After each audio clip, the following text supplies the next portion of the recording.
Hi, welcome to the 2020 Nottingham International Film Festival. I'm delighted to be joined by Tal Amiran, the director of documentary short Dafa Metti, which means difficult.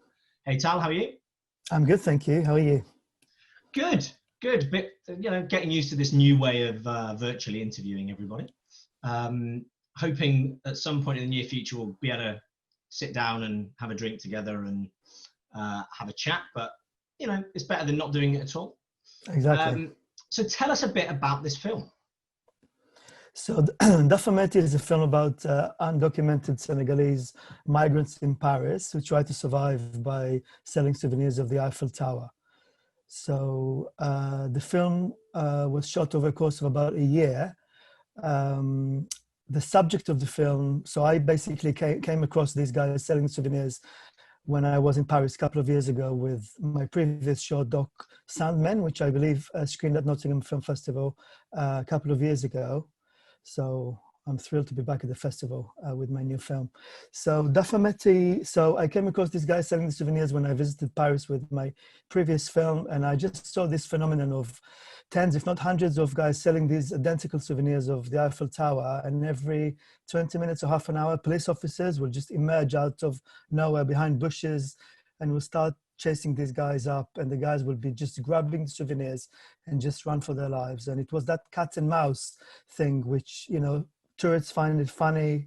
Some people were photographing, filming it on their phones.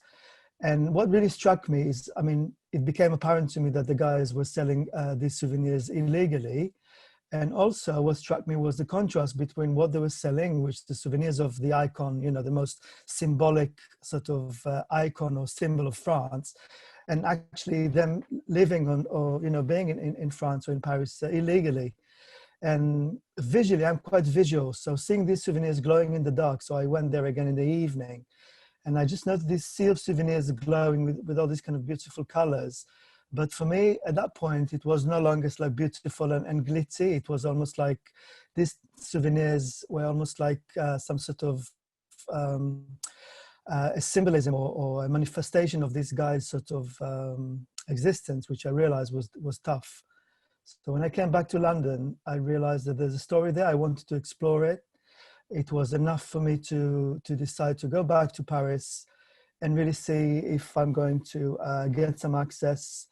And slowly I was able to build access, build trust and friendships with some of the vendors.